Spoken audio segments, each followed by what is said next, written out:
উজু কিভাবে করতে হবে, উজু কিভাবে করতে হবে।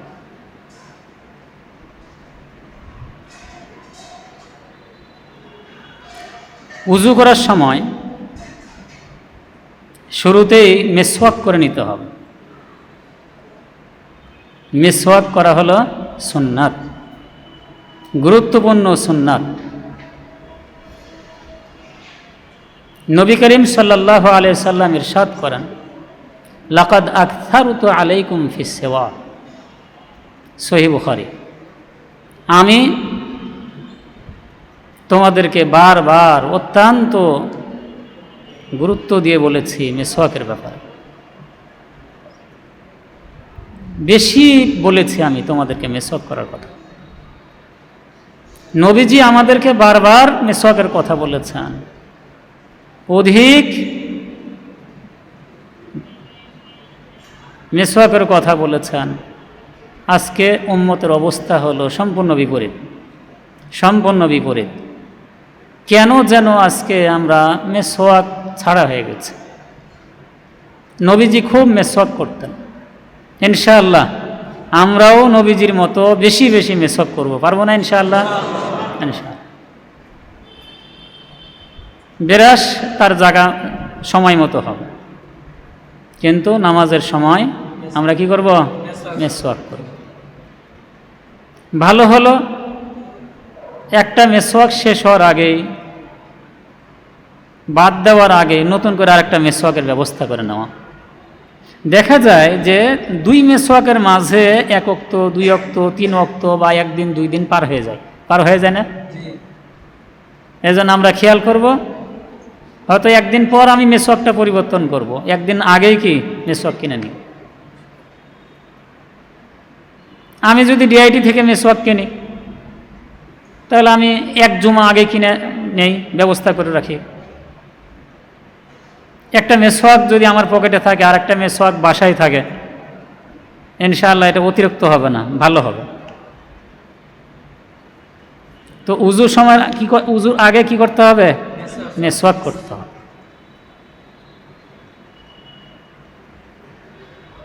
মিসওয়াক করার পর উজু করার নিয়ত করে নিতে হবে। মনে মনে আমরা উজুর নিয়ত করব, পবিত্রতা অর্জন করার জন্য আমি উজু করছি, যাতে করে আমি এর মাধ্যমে ইবাদত করতে পারি, আল্লাহ তাআলাকে রাজি খুশি করতে পারি। মুখ দিয়ে বলার প্রয়োজন নাই, আরবিতে বলার আরও প্রয়োজন নাই। বলতে গিয়ে কোনো সময় ভুল হয়ে যায়, তো লাভের থেকে কি হয়ে যায়? ক্ষতি বেশি হয়ে যায়। আর নিয়ত হলো বুঝার জিনিস। কি বুঝার জিনিস? জি আছে তো, এটা জেনে নিতে। আল্লাহু আকবার। ডান দিক থেকে মিসওয়াক করতে হবে এবং চেষ্টা করতে হবে কমপক্ষে 3 বার মিসওয়াক করার, বেশি হলে অসুবিধা নাই। তো নিয়ত আমরা মনে মনে করে নিব। দেখা যায় উজুর সময় আমরা তাড়াহুড়া করি বা পাশের সাথীর সাথে গল্প করি, যে নিয়ত করি না, নিয়ত ছাড়াই কি করি? উজু করে নেই। অথচ উজু হলো ইবাদত, আর প্রত্যেক ইবাদতের জন্য নিয়ত করতে হয়। ইন্নামাল আমালু বিন্নিয়াত, প্রসিদ্ধ হাদিস মুখস্থ আছে তো আপনাদের, হয়ে যাওয়া দরকার। ইন্নামাল আমালু বিন্নিয়াত, সমস্ত আমল নির্ভর করে কিসের উপর? নিয়তের উপর। তাহলে এ পর্যন্ত কয়টা আমল হয়েছে? 2টা। প্রথম আমল কি? মিসওয়াক করা। দ্বিতীয় আমল হলো নিয়ত করা। এরপরে বিসমিল্লাহ বলে উজু শুরু করতে হবে। কি বলে? বিসমিল্লাহ। বিসমিল্লাহ বলে উজু করতে হবে। উজুর দোয়া একবারে সহজ। কোনো কোনো জায়গায় দেখা যায় লম্বা একটা দোয়া লেখা থাকে বিভিন্ন জায়গায়, এত লম্বা দোয়া যে ভালো আলেম ছাড়া মুখস্থ থাকবে না। আসলে ওটা উজুর দোয়াই নয়। কি নয়? উজুর দোয়া যদি হতো এত লম্বা হতো না। যেই উজু ছোট বড়, আলেম গায়রা আলেম, সাধারণ সবার করতে হবে, সবসময় করতে হয়, সেই উজুর দোয়া এত লম্বা হয় কীভাবে? দোয়া কতটুকু? বিসমিল্লাহ। কতটুকু? বিসমিল্লাহ। 3 নম্বর আমল গেল বিসমিল্লাহ বলা। তাহলে মেসওয়াক করলাম, মেসওয়াক করে নিয়ত করলাম, নিয়ত করে এবার বিসমিল্লাহ বলে উযু শুরু করব। উযুর মধ্যে একটা মুস্তাহাব আমল হলো, যেখানে ডান আর বাম আছে সেখানে ডান আগে হবে। কি ডান আর বাম যেখানে আছে, দুই অঙ্গ যেখানে ব্যবহার হবে সেখানে কোনটা আগে? ডান আগে।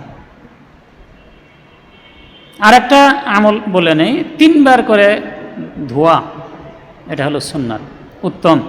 কয়বার? 3 বার। এবার আসা যাক, উযুর সময় এই যে 2 হাত কবজি পর্যন্ত, কোন পর্যন্ত? কবজি পর্যন্ত, কবজি যেন ধোয়া হয়। 2 হাত 3 বার কবজি পর্যন্ত কি ধোয়া।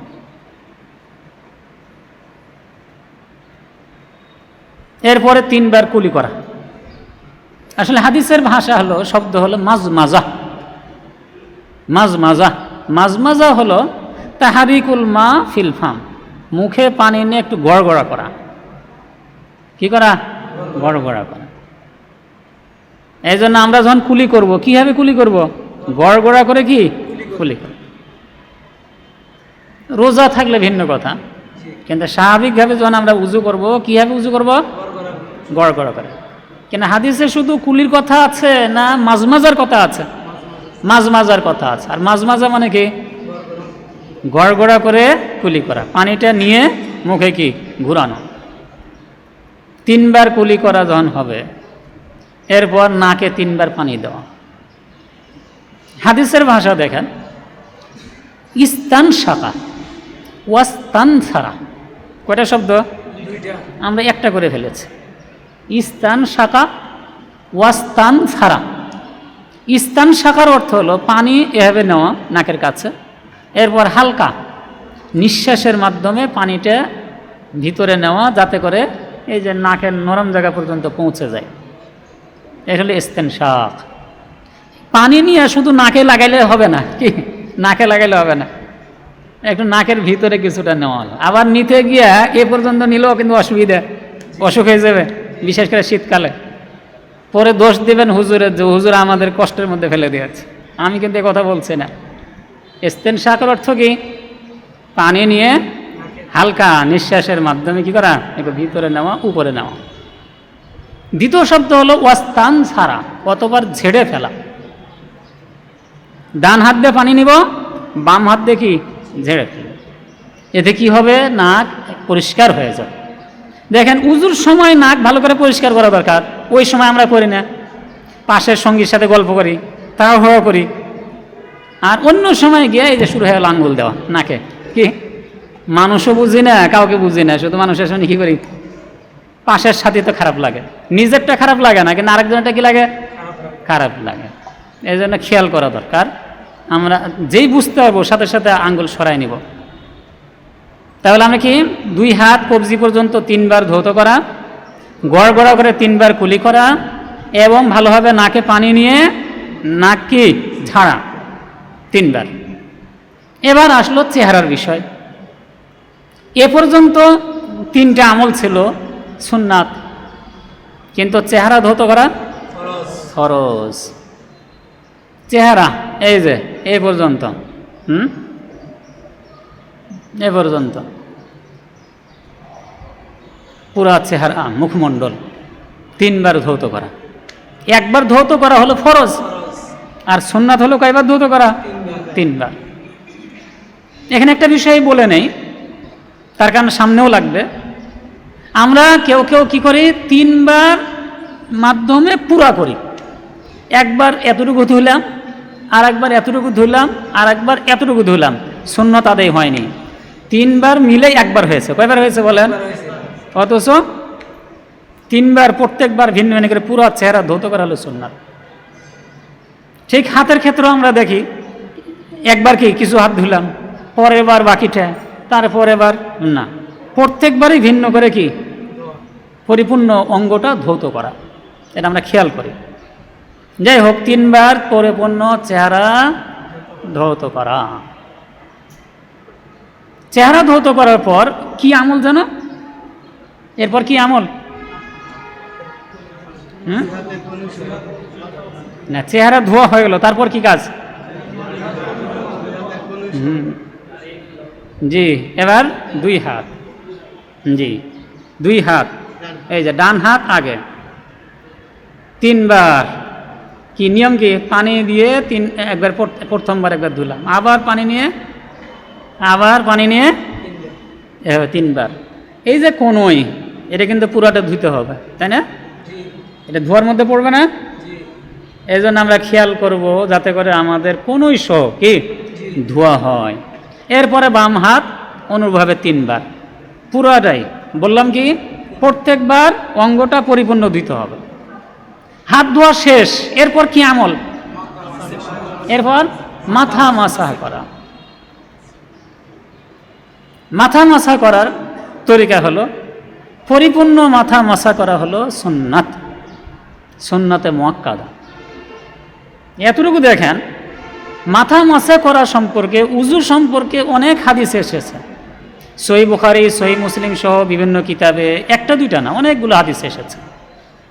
যেহেতু আমার আমলি মস্কের বিষয় এবং অনেকগুলা দেখানোর বিষয় আছে, না হলে সব হাদিসগুলো একটা করে শোনাইতাম আপনাদেরকে, এবং মাঝে মাঝে হলেও শোনা দরকার, দেখা দরকার।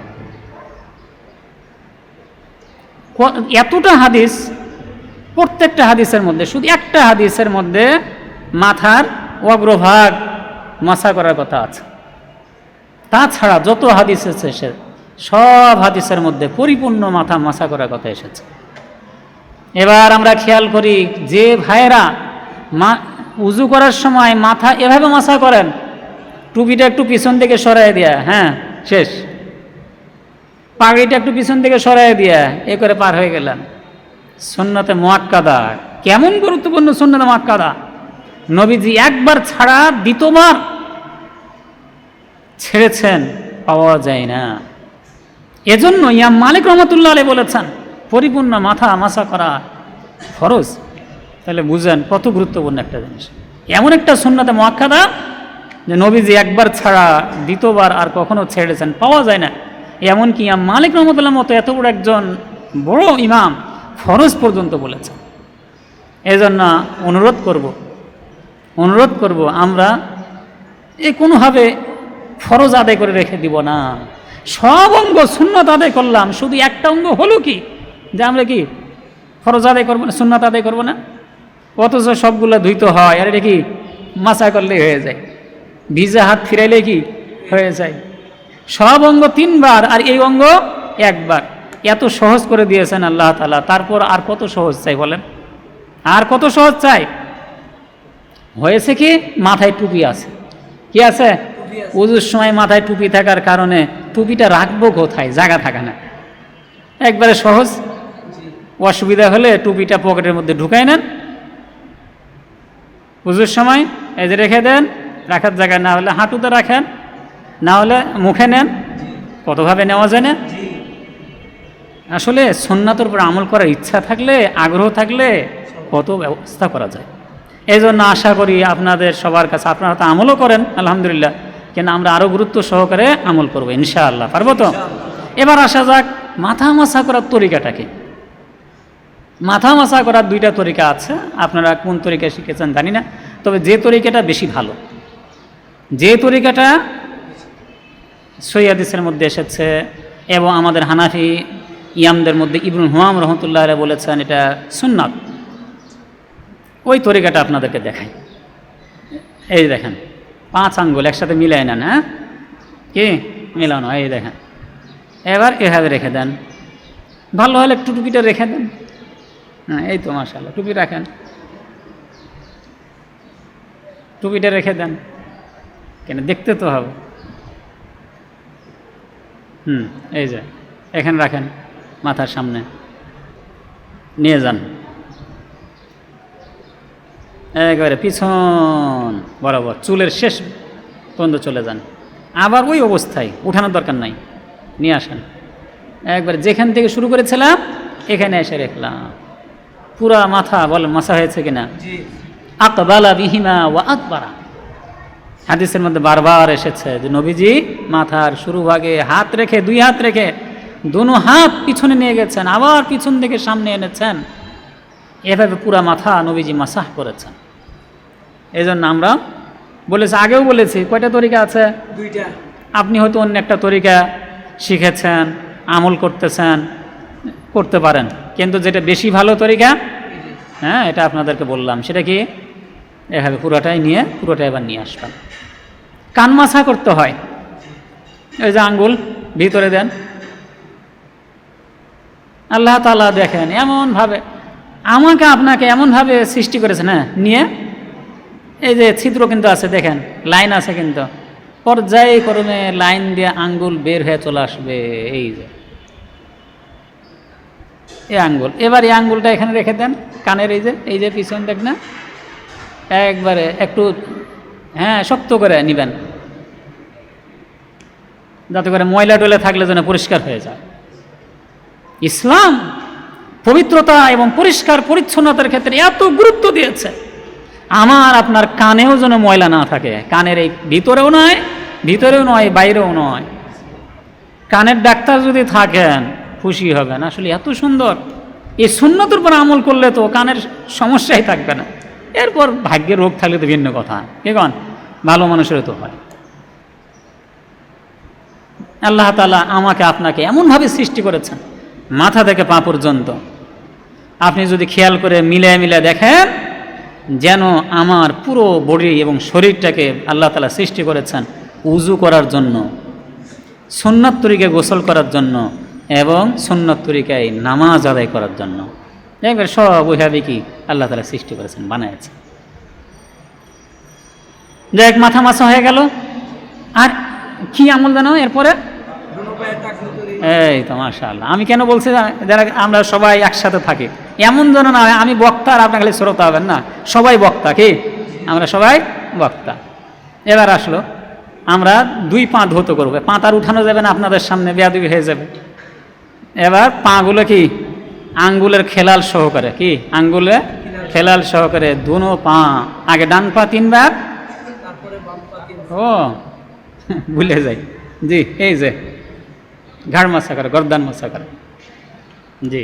এরপরে এই যে 2 পা কি ডান পা আগে ধৌত করব টাকনু সহকারে, বাম পা 3 বার কি ধৌত করব টাকনু সহকারে। উজু এ পর্যন্ত কি শেষ? উজু শেষ না আরো বাকি আছে? না, এখনো বাকি আছে। উজু কিন্তু শেষ হয়নি, আসলগুলোই তো রয়ে গেছে। এতক্ষণ পর্যন্ত মেহনত করলেন, ফলাফল নেবেন না? কি ফলাফল বলেন? এতক্ষণ পর্যন্ত মেহনত করলাম, ধুইলাম, ফলাফল কি? এবার ফলাফল শোনেন। ফলাফল অনেক হাদিসে আছে, তার মধ্যে 3টা হাদিস আপনাদেরকে শোনাই সংক্ষেপে। সহিহ মুসলিম হাদিস বর্ণিত হয়েছে, রাসূলুল্লাহ সাল্লাল্লাহু আলাইহি ওয়াসাল্লাম ইরশাদ করেন, যে ব্যক্তি উজু করবে, উত্তম রূপে উজু করবে। হাদিসে 2টা শব্দ আছে। কয়টা শব্দ? শুধু উজু করবে না, উজু করবে উত্তম রূপে উজু করবে। কয়টা? নবীজি বলেছেন যে ব্যক্তি উজু করবে, উত্তম রূপে উজু করবে। উত্তম রূপে এই যে সুন্নাত তরিকায় গুরুত্ব দিয়া, অতঃপর কালিমে শাহাদাত পাঠ করবে, আশহাদু আল্লা ইলাহা ইল্লাল্লাহু ওয়াহদাহু লা শারীকা লাহু ওয়া আশহাদু আন্না মুহাম্মাদান আবদুহু ওয়া রাসূলুহু। তার জন্য জান্নাতে, তাকে জান্নাতের সামনে দাঁড় করে দেওয়া হবে, অতঃপর জান্নাতের 8টা দরজা খুলে দেওয়া হবে, আর বলা হবে তুমি যে কোনো দরজা দিয়ে ইচ্ছা প্রবেশ করতে পারো। এই যে ফলাফল, হ্যাঁ, উজু শেষ করার পর এই কালিমা শাহাদাত করবে। সঙ্গে যদি কেউ এই দোয়াটাও পড়তে পারেন ভালো, আল্লাহুম্মা জাআলনি মিনাত তাওয়াবিন ওয়া জাআলনি মিনাল মুতাতাহহিরিন। না পড়তে পারলেও অসুবিধা নাই, ওই ফজিলত কালিমা শাহাদাত পাঠ করার মাধ্যমে কি পেয়ে যাবেন। 2 নম্বর হাদিস, এটাও বর্ণিত হয়েছে সহিহ মুসলিমে। রাসূলুল্লাহ সাল্লাল্লাহু আলাইহি ওয়াসাল্লাম ইরশাদ করেন, প্রত্যেক মুসলিম উজু করবে, উত্তম রূপে উজু করবে, এখানে একই কথা। অতঃপর খুব মনোযোগ সহকারে 2 রাকাত সালাত আদায় করবে। বলেন তো এই 2 রাকাত সালাতের নাম কি জানো? তাহিয়াতুল উজু, তাই না? কি উজু? তাহিয়াতুল উজু। মাশাআল্লাহ। আমাদের অভ্যাস আছে, অভ্যাস কিন্তু করা দরকার, করতে পারি না। আর বয়স্কদের তো একবারে অভ্যাস করার সময় কিন্তু পার হয়ে যাচ্ছে, আর পার হতে দেওয়া যাবে না, আজকের পর আর পার হতে দেওয়া যাবে না। আর যুবক ভাইয়েরা কাল কিয়ামতের ময়দানে যদি আরশের ছায়া তোলে ওই 7 শ্রেণীর এক শ্রেণীর অন্তর্ভুক্ত হতে চান, তাহলে এখন থেকে আমল শুরু করে দিতে হবে। কয় রাকাত নামাজ? 2 রাকাত। বলেন নামাজ পড়তে কষ্ট হয় কেন? উজুর ভয়, উজুর করার কষ্ট কেন, তাই না? উজু যখন হয়ে গেছে আর কি সমস্যা বলেন নামাজ পড়ার? ও দোকানে আছেন, দোকানে একটা জায়নামাজ রাখলে তো হয়ে যায়, জায়নামাজ রাখা যায় একটা। বাড়িতে আছেন, বাসায় আছেন, অসুবিধা কি? বাসায় একটা জায়নামাজ তো আমাদের বাসায় আছে, উজু করে একটু কি এই করে নিলাম। নবীজি বলেন উজু করবে, উত্তম রূপে উজু করবে, অতঃপর মনোযোগ সহকারে 2 রাকাত সালাত আদায় করবে, তার জন্য জান্নাত ওয়াজিব হয়ে যাবে। কত লাভ! বললাম যে উজু তো করলেন, লাভ নেবেন না কি? এই লাভ। কয়টা হাদিস বলতে চাইছিলাম? আছে কিন্তু অনেক হাদিস, তার মধ্যে কয়টা হাদিস বললাম? 2টা, আর একটা বাকি আছে, 3 নম্বর হাদিস। এটাও সহিহ বুখারী সহিহ মুসলিম আছে। নবী করিম সাল্লাল্লাহু আলাইহি সাল্লাম ইরশাদ করেন, যখন মানুষ উজু করে উত্তম রূপে উজু করে, সব হাদিসে কিন্তু 2টা কথা। কয়টা কথা? 2টা। সুতরাং উজুর সময় এত গল্প কেন? লাভ কি? একবারে জরুরত হলে প্রয়োজনে আপনি কথা বলেন, কিন্তু দৈনিক প্রয়োজন থাকে উজুর আগে বা উজুর পরে কথা বলেন। হ্যাঁ, ভদ্রতার সাথে উজু শেষ করে গিয়ে বসে কথা বলেন, কত সুন্দর। এই যে কথা বলতেছি, উজু করতেছি, এটি ইবাদত, ইবাদতের মধ্যে প্রয়োজন ছাড়া কেন কথা? মিসওয়াক নাই, কয়বার ধুইতেছি, কতটুকু ধুইতেছি কোনো খেয়াল নাই। আমি উজু করতেছি, আমার উজুর পানি ছিটে গিয়া পাশের মুসল্লির গায়ে লাগতেছে, এই খেয়াল নাই, গল্প করতেছে, বেখেয়ালিতে উজু করতেছে, তাহলে তো এই ফজিলতগুলো পাওয়া যাবে না। নবীজি বলেন যে ব্যক্তি উজু করলো, উত্তম রূপে উজু করলো, তার সমস্ত গুনাহ খাতা শরীরে যা ছিল উজুর পানির সাথে এগুলো ঝরে পড়ে গেল। হাত্তা তাখরুজা মিন তাহাতি আসফারি, এমনকি নোকের, এই যে নোক আছে না, নোক বলেন চামড়ার সাথে একবার অ্যাডজাস্ট হয়ে লেগে আছে না, সামনে তো একটু ফাঁকা আছে কিন্তু তারপর একটা। নবীজি বলেন এই নোকের ভিতরেও যদি কারো কোনো গুনাহ থাকে, সেই গুনাহও উজুর পানির সাথে ঝরে যায়। এজন্য আশা করি আমরা সুন্দরভাবে উজু করবো, পারবো তো ইনশাআল্লাহ? তাহলে মোটামুটি আমরা শিখে গেছি না? এই যে আমরা উজু শিখালাম, এটাও হাদিসে আছে। বিভিন্ন হাদিস পড়লে দেখা যায় উসমান রাদিয়াল্লাহু তাআলা, আলী রাদিয়াল্লাহু তাআলা, বিভিন্ন সাহাবী বলেছেন নবীজি আমাদেরকে উজু করে দেখায়েছেন। আসলে এখনও পরিপূর্ণ ওয়াজ হয়নি, পুরা ওয়াজ হবে ওই দিন যেদিন আপনারা উজু করবেন, আর আমরা একবার ওই দিন একবারে আপনার পাশে বসে থেকে দেখাই দিব, অথবা আপনারা বসে আমরা উজু করবো আর আপনাকে দেখবেন। এদিন একবার মন চায় না যে হুজুরদের পাশে গিয়ে উজুটা একটু দেখি? পারবো ইনশাআল্লাহ? সম্মানিত উপস্থিতি, এবার আসা যাক তায়াম্মুম বিষয়ে। কি বিষয়ে? তায়াম্মুম বিষয়ে। বিদ্যুৎ আসা পর্যন্ত ইয়ে করি, দেখে দাঁড়ায় দেখে। তায়াম্মুমের প্রয়োজন আছে। তায়াম্মুমের মাঝে মাঝে হঠাৎ করে দরকার হয়ে যায় না? তায়াম্মুম 2 কারণে দরকার হয়। এক, পানি পেলাম না, তাহলে কিন্তু তায়াম্মুমের প্রয়োজন, তাই না? উজু করতে হবে কিন্তু পানি নাই, গোসল ফরজ হয়ে গেছে, এখন আমার গোসল করে নামাজ পড়তে ফজরে, ঘটনা বলবে কি পানি পাচ্ছে না, পানি নাই। বলেন আমাদের দেশেও কিন্তু হতে পারে হঠাৎ করে পানি নাই, কারেন্ট নাই, পানি উঠানো গেল না, হতে পারে না? তাহলে তায়াম্মুম করা দরকার। 2 নম্বর সময় পানি আছে কিন্তু আমি এমন অসুস্থ, পানি ব্যবহার করতে পারছি না, এই 2 সময়ে তায়াম্মুমের প্রয়োজন হয়। কোনো ভাই তায়াম্মুম না জানার কেন তায়াম্মুম করেন না, নামাজ কাজা হয়ে যায় না, তায়াম্মুম শিখতে হবে। উজু যতটা লম্বা এবং দীর্ঘ, তায়াম্মুম এত লম্বা নয়, দীর্ঘ নয়। আল্লাহ তাআলার অনুগ্রহ দেখেন, কমপক্ষে তায়াম্মুমটা উজুর সমান হওয়া দরকার ছিল না? যে পরিমাণ উজু ওই পরিমাণ তায়াম্মুম হওয়া দরকার ছিল। কেন? তায়াম্মুম তো উজুর পরিবর্তে করছি, এবং তায়াম্মুম একটু সহজ, পানি ব্যবহার করা লাগতেছে না, শুধু কি হালকা একটু হাত মারতে হইতেছে। কিন্তু আল্লাহ তাআলা দয়া দেখেন, তায়াম্মুম করার তরিকা নিয়ত করব। কি করব? নিয়ত করব। যে কি করে নিব? নিয়ত করব, পবিত্রতার নিয়ত করব। হলো। 2 নাম্বার একদম 2 নাম্বার বিসমিল্লাহ বলে তায়াম্মুম শুরু করবে। উযু হোক, গোসল হোক, তায়াম্মুম হোক, বিসমিল্লাহ শুরুতে কি হবে? বিসমিল্লাহ। এরপরে 2টা কাজ, মাত্র কয়টা কাজ? 2টা হয়েছে। কি যেন নিয়ত করেছি। 2 নাম্বার কি? বিসমিল্লাহ বলেছি। এবার মূল তায়াম্মুমের কাজ। 1 নাম্বার মাটিতে হাত মারবো। কি করবো? মাটিতে হাত মারবো, বা যেখানে ধুলাবালি কিছু কিছু লেগে থাকে সেখানে হাত মারলো হয়ে যাবে। হাত মারার পর যদি ধুলাবালি বেশি লেগে যায় হালকা ছাড়বো। কি করবো? হালকা জায়গা হালকা, না হলে আবার বেশি ধুলা লেগে যাবে গায়ে। নবীজি হালকা একটু ঝেড়ে নেবেন। এরপরে 2 হাত দিয়ে পুরো চেহারাটা একবার মাসা করবে।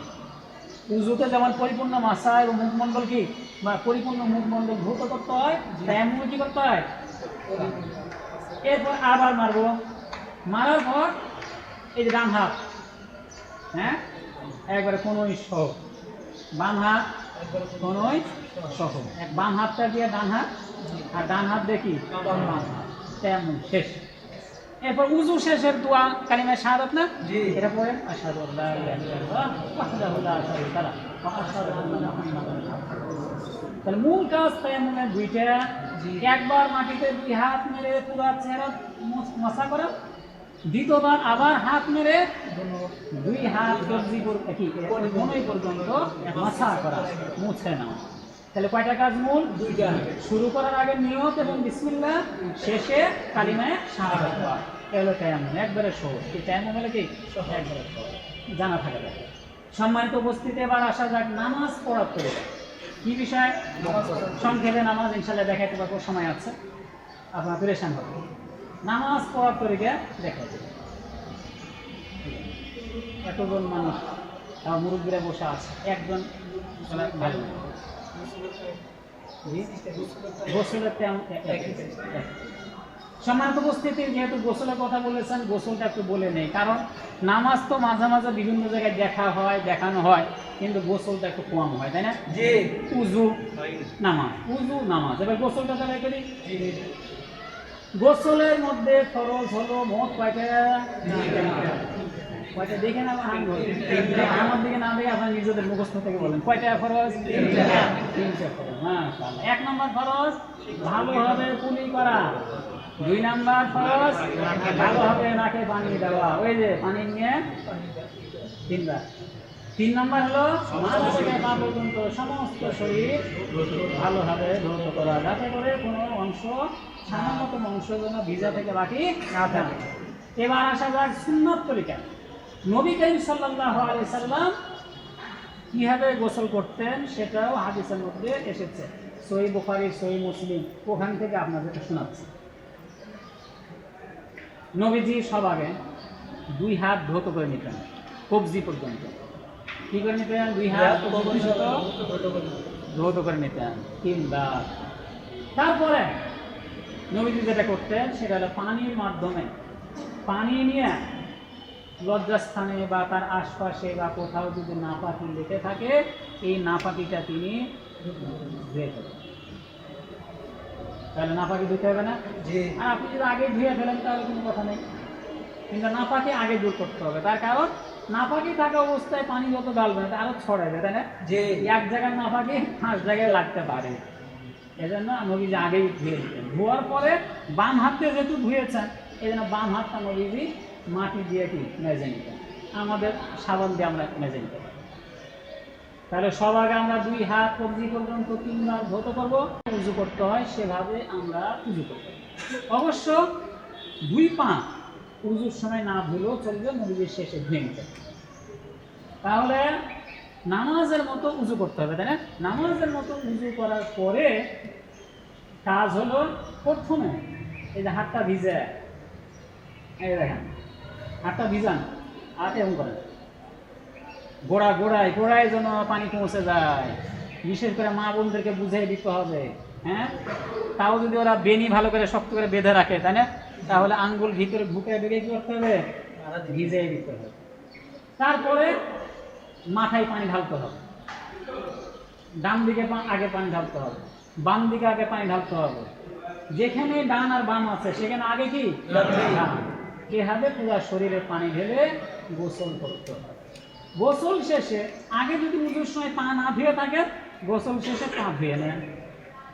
গোসল শুরু করেছিলেন নিয়তের মাধ্যমে, নিয়ত করতে বলা হয় না, গোসলের সময় কিন্তু নিয়ত করতে হবে পবিত্রতার জন্য আমি কি করছি, গোসল করছি, মনে মনে বললেই হবে। বিসমিল্লাহ বলে গোসল শুরু করতে হবে, তাই না? আর গোসল শেষ করে এই কালিমা শাহাদাত করতে হবে। তাহলে বলেন তো গোসলের শুরুতে কি পাঠ করতে হয়, শেষে শাহাদাত। তাহলে মোটামুটি গোসলটা দেখাতে পারলাম। এবার গোসল সম্পর্কে এক দুটা কথা না বললে নয়। এক নম্বর কথা, উজু হোক আর গোসল হোক, পরিমিত এবং মধ্যম পর্যায়ে পানি ব্যবহার করতে হবে, অপচয় করা ঠিক নয়। মধ্যম পর্যায়ের পানি ব্যবহার করতে হবে। এখন যেন আমাদের একটা অভ্যাস হয়ে গেছে, যখন তখন যে কোনো কাজে অপচয় করা, বিদ্যুৎ অপচয়, পানি অপচয়, খাবার অপচয়, টাকা পয়সা অপচয়, আর যত ধরনের অপচয় আছে অমুসলিমদের মতো মুসলমানদের মধ্যে ঢুকে গেছে। এটা আমাদের শুধু অভ্যাস নয়, অভ্যাস এবং আমাদের সংস্কৃতি অংশগ্রহণ হয়ে গেছে। না, এটা ইসলামের শিক্ষা নয়, মুসলিমদের এই শিক্ষা হতে পারে না। অপচয় নয়, কি নয়, অপচয়। এমনকি গোসল করবেন, এখানে অপচয় নাই, মধ্যম পর্যায়ের পানি ঢেলে উজু করতে হবে, গোসল করতে হবে। নবীজি কোন একশের পানি দিয়ে উজু করতেন? মোটামুটি কত? এবার বলেন পেট ছেড়ে দিয়ে আমরা উজু করছি, এই জন্য তো কত আগ থেকে আলেমোলা বলে আসতেছে যে সরাসরি জরুরত ছাড়া পেটে উজু না করে বন্যায় পানি নিয়ে বা মগের পানি নিয়ে আমরা উজুটা করি। এই জন্য সবসময় প্রয়োজন হতে পারে ভিন্ন কথা, কিন্তু প্রয়োজন ছাড়া আপনার নিজের বাসায় গোসলখানায় মগ আছে, বন্যা আছে, আমরা এই মগে বন্যায় পানি নিয়ে উজু করতে পারি না?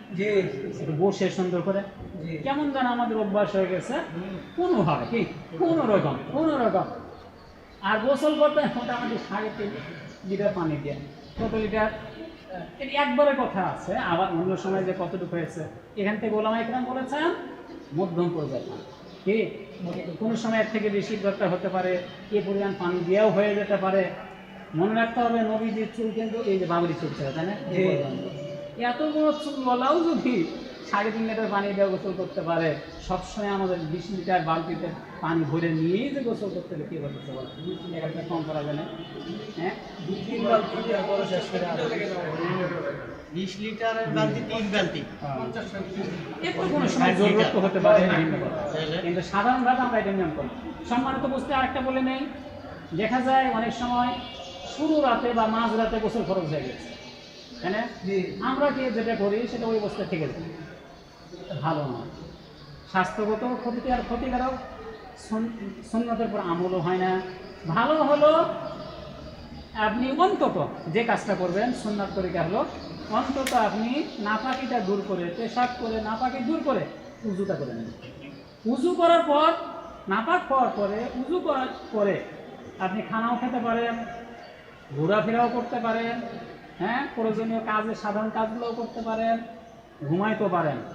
আর ওই অবস্থা নাপাকি নিয়ে আপনাদের সামনে কথা বলতে অসুবিধা নেই, নাপাকি নিয়ে একটা নাপাক অবস্থায় এবং শরীর নাপাকে লেগে থাকে কারো, ওই অবস্থায় শুয়ে থাকে ভালো বলা না, এটা স্বাস্থ্যগত ভালো নয়, রুচিরও একটু পরিপন্থী। ভালো রুচি, সুস্থ রুচি, এটা পরিচায়ক নয়, সাথে সুন্নত করতে না। উমর রাদিয়াল্লাহু আনহু একবার জিজ্ঞেস করলেন, সহিহ বুখারী মুসলিম হাদিস, ইয়া রাসূলুল্লাহ, নাপাক হয়ে গেলে আমি কি শুতে ঘুমাইতে পারবো? নবীজি বললেন, তুমি লজ্জাস্থান ধুয়ে নাও, উজু করো, শুতে পারো।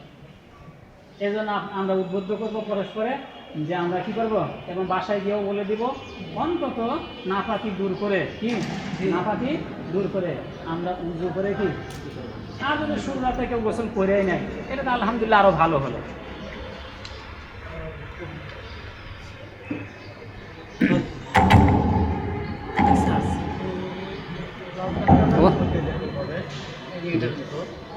জি, সম্মানিত উপস্থিতি, নামাজের আলোচনা এখন শুরু হবে।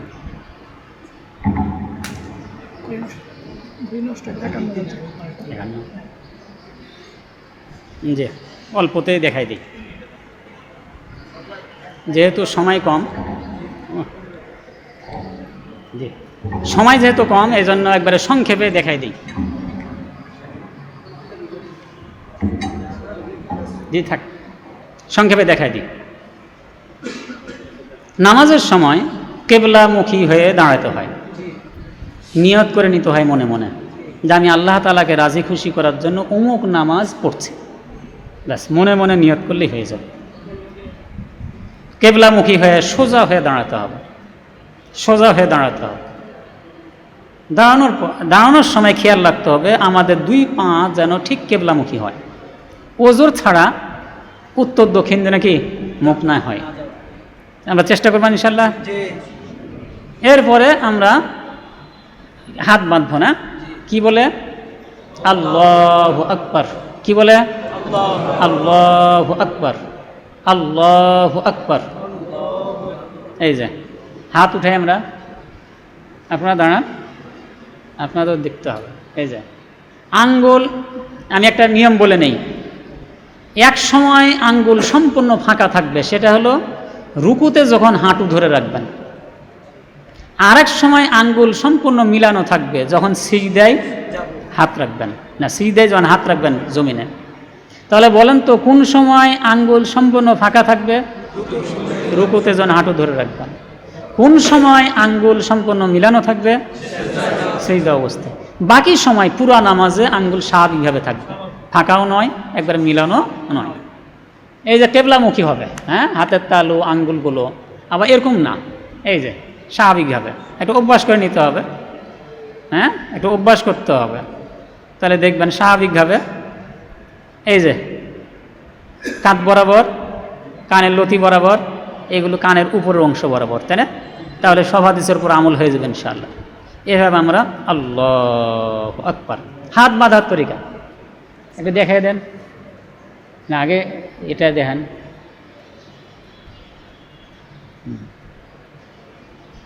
এরপরে একটু কম বেশি হতে পারে, আমাদের কাজ হলো চেষ্টা করা। হ্যাঁ, এবার হাত বাঁধার তরিকা দেখে নেন। এই যে এই হাতটা, হাতের তালু এই হাতের তালুর পিঠের উপর রাখতে হবে।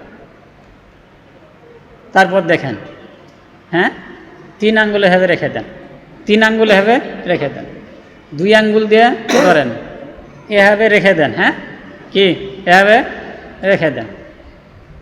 এই যদি এভাবে ধরতে অসুবিধা হয় কোনো সময়, এভাবেও রেখে দিতে পারেন, 5 আঙ্গুল রেখে দিতে পারেন। হ্যাঁ, কি করতে পারেন? খেয়াল করে দেখেছেন এই আঙ্গুলগুলো আমার এভাবে বের হয়ে আছে না একবার মিলানো আছে, ভিতরে ঢুকে আছে? কেউ আছে এভাবে রেখে দেয়, দেখতে ভালো লাগে, কেমন যেন অলসতা অলসতা। অসুস্থ হলে ভিন্ন কথা, মাজুর বয়স্ক মানুষ ভিন্ন কথা, কিন্তু স্বাভাবিক গানের নামাজে হাত কীভাবে রাখবো? এই দেখেন একবারে মিলানো না, ভিতরে ঢুকানো না, এই এভাবে নিয়ে নাভিটা কোথায়? প্রত্যেকে নিজের নাভি দেখেন, নাভির নিচে হাত রাখেন, নাভির নিচে হাত একবারে ছেড়ে দিয়েন না, ছেড়ে দিলে দেখতে ভালো লাগে না। হাদিসে আছে তাহাতা সুররা, কি নাভির নিচে, কি নাভির নিচে। এই যে আমরা নাভির নিচে হবে কি হাতটা রেখে দিই, দেখতেও সুন্দর লাগবে। আল্লাহু আকবার। হাদিসের মধ্যে একাধিক পদ্ধতি আছে, তবে অধিক শক্তিশালী হাদিস হলো এবং বিনয়ের সবচেয়ে নিকটবর্তী হলো নাভির নিচে হাত বাঁধা। কোথায়? নাভির নিচে হাত বাঁধা। বললাম কি 2টা তরিকা আছে, নাভির নিচেও নাভির উপরে। তবে অধিক শক্তিশালীর দিক থেকে এবং বিনয়ের দিক থেকে কোনটা বেশি ভালো? নাভির নিচে। এই জন্য নাভির নিচে এভাবে হাত রাখবো, হ্যাঁ, এভাবে রাখবো। হাত রাখলাম, হাত রাখার পর কি পড়তে হবে যেন? শুরুতে সানা, এরপর আউজ বিল্লাহ, বিসমিল্লাহ। মুক্তাদি না হলে আউজ বিল্লাহ বিসমিল্লাহ পড়ে সূরা ফাতিহা, একাকি নামাজ পড়ছেন বা ইয়াম শেখ, আর মুক্তাদি হলে সানা পড়েই চুপ থাকতে হবে, আউজ বিল্লাহ বিসমিল্লাহ সূরা পড়তে হবে না। এরপর রুকুতে যাওয়া, রুকুতে দেখেন, একটু খেয়াল করে দেখে নেন, একটু হাত গেলে দেখেন একবারে কি ফাঁকা হয়ে সুন্দর করে মজবুতির সাথে ধরে গেছে না? এবার পুরো হাতটা দেখেন একবারে সোজা করে রেখেছে না? কেউ আছে দেখেন তো একটু এরকম করে রাখে, কেউ আছে এরকম করে বের করে রাখে, মানে এক একজন এক আছে। হাদিসের মধ্যে আছে, এই যে দেখছেন একবারে টন টন, হ্যাঁ, শক্ত করে। এরপর দেখেন সম্পূর্ণ সমান না? এইভাবে রুকু করতে হবে। আশা করি যে এবার উঠতে হবে। এ পাশ থেকে একজন দেখান রুকুটা, আপনি দেখান, সামনে যেহেতু আছেন।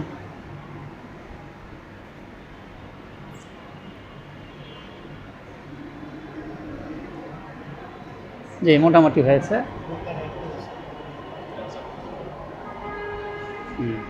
এই তো মাশাআল্লাহ।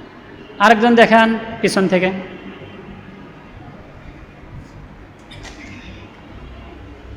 দেখাইলে লাভ, ভুল থাকলে ঠিক হয়ে যাবে, আর না হলে একটা মোটামুটি আমি মজবুত হয়ে গেলাম, না আলহামদুলিল্লাহ ঠিক আছে। দেখেন ঠিক আছে, এই তো মাশাআল্লাহ, কি সুন্দর।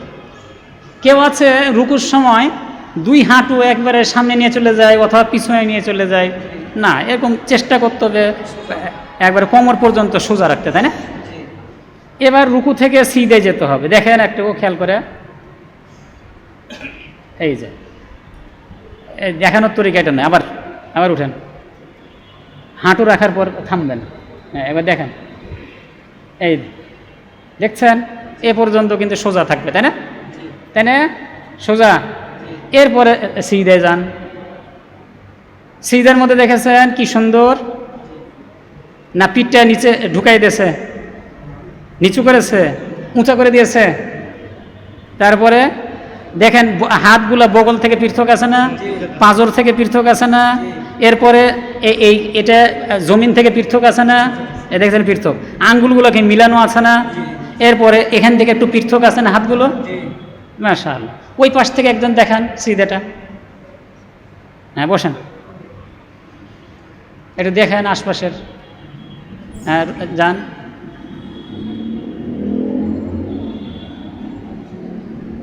মাশাআল্লাহ। এ পাশ থেকে একজন দেখান, একটু দেখেন খেয়াল করে।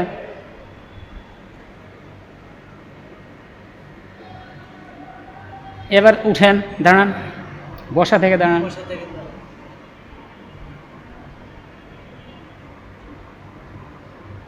এই বসাটা দেখান। সময় যেহেতু কম, এই জন্য তাড়াতাড়ি শেষ করছি। এই দেখেন স্বাভাবিকভাবে আঙ্গুল আছে, তাই না? এই যে স্বাভাবিকভাবে আঙ্গুল থাকবে, স্বাভাবিকভাবে আঙ্গুলগুলো থাকবে।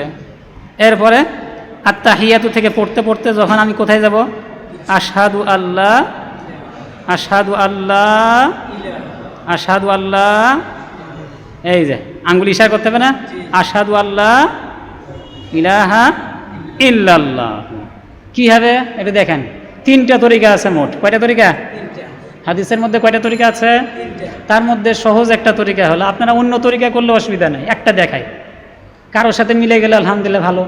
এই যে তিন আঙ্গুল রেখে দিলাম, এই আঙ্গুলটা রেখে দিলাম এখানে, আগে তিনটা আঙ্গুল রাখলাম, তারপরে রেখে দিলাম, তারপরে এই যে কেউ আছে এরকম, এরকম নয়, একবারে হবে। শয়তানকে আপনি কি করতে চান? তীর নয়, এই যুগের তীরও এ যুগের কিয়ামত পর্যন্ত তীর একেবারে দামি একটা কি অস্ত্র। একটা আধুনিক নাম বলেন, কি তাক করেছেন শয়তানকে? তাহলে বলেন এরকম হইতে হবে না, এরকম। এই যে দেখেন হাদিসের মধ্যে আছে, লৌহ অস্ত্র ব্যবহার করার চাইতেও, হ্যাঁ, বড় বড় কঠিন কঠিন অস্ত্র ব্যবহার করার চাইতেও কঠিন হলো শয়তানের জন্য এটা। হ্যাঁ, এই যে আর একটা তরিকা বলে দিই, এই যে দুই আঙ্গুল রাখেন, এই যে গোল করেন, তারপরে এটা উঠান। তো ঠিক আছে, তাহলে সুবহানাকাল্লাহি ওয়া বিহামদিক, আস্তাগফিরুল্লাহ। আসসালাম।